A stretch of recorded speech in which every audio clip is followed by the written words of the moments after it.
खबर शाहजहांपुर से है, जहां दिल्ली में आयोजित गठबंधन की महारैली में शामिल सभी भ्रष्टाचारी हैं और सभी अपने आप को बचाने के लिए एक हुए हैं। उपरोक्त बात उत्तर प्रदेश में सरकार वित्त मंत्री सुरेश कुमार खन्ना ने गठबंधन के द्वारा दिल्ली में की गई महारैली के संबंध में आयोजित प्रेस वार्ता में बोलते हुए कही। उन्होंने इस दौरान जहां गठबंधन में शामिल सभी दलों के भ्रष्टाचार के कारनामों को उजागर किया, वहीं अपनी सरकार द्वारा चलाई गई जनहितकारी योजनाओं के बारे में विस्तार से बताया।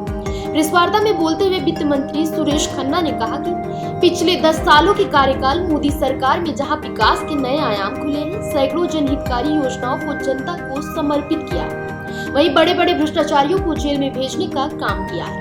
उन्होंने कहा कि संवैधानिक तरीके से चलने वाली सरकार के अच्छे कार्य भ्रष्टाचारियों को हजम नहीं हो रहे हैं, इसलिए सभी भ्रष्टाचारियों ने मिलकर गठबंधन किया है, जिसे इंडिया गठबंधन का नाम देकर एक दूसरे को बचाने के लिए बीजेपी को भ्रष्टाचारी कहकर दुष्प्रचार कर रहे हैं।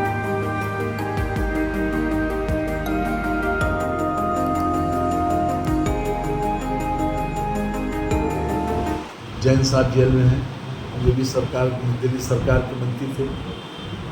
और उसके बाद जो परिस्थिति बनी, जो केसीआर की बेटी कविता को जो गिरफ्तार किया गया, उसके बाद केजरीवाल जी पहले उनको ईडी ने इंट्रोगेशन के लिए बुलाया, 9 समन भेजे गए, उसको उन्होंने इग्नोर किया और उसके बाद न्यायालय के सामने जब एविडेंस रखी गई तो उसके आधार पर ही उनको के खिलाफ कार्रवाई की गई। सबसे बड़ी बात यह है कि किसी न्यायालय से उनको संरक्षण नहीं मिला, नहीं न्यायालय ने जो प्रोसिक्यूशन की बात थी उसको गलत ठहराया और प्रथम दृष्टया ये माना गया कि उनके खिलाफ जो सबूत है वो पर्याप्त है। तो न्यायालय में जो प्रक्रिया चल रही है, ये माना जाए कि उसके खिलाफ भी किस प्रकार की रैली कहाँ तक प्रभाव करेगी। ये भी अपने आप में देखने की बात है कि जो आज भ्रष्टाचार को संरक्षण देने की बात कर रहे हैं, वो सभी जितने भी लोग हैं इंडी गठबंधन में, आप देखिए कि उसमें सबसे प्रमुख भूमिका कांग्रेस के लोगों की। कांग्रेस का शीर्ष नेतृत्व बेल पर है। नेशनल हेराल्ड का मामला सबको मालूम है, उसमें बाकायदा वो बेल पर है।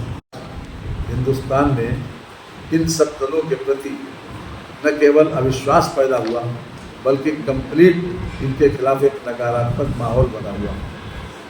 और मोदी जी, जैसा कि आप जानते हैं कि उन्होंने पूरे देश के 140 करोड़ लोगों को ही ये बात कही है कि वही सब हमारा परिवार है, वही हमारे परिवार के लोग हैं। और उन्होंने अपने 10 साल के कार्यकाल में इस बात को साबित भी कर दिया कि वास्तव में जो असेवित हैं, जो पूरी तरीके से गरीब, जिन लोगों को कभी भी सत्ता का लाभ या सत्ता का सुख नहीं मिला या सत्ता से प्रत्यक्ष रूप से किसी प्रकार का उनको फ़ायदा नहीं मिला, उन लोगों को बिना किसी सोच सिफारिश के उनकी पॉलिसी के अंतर्गत उन लोगों को लाभान्वित किया गया।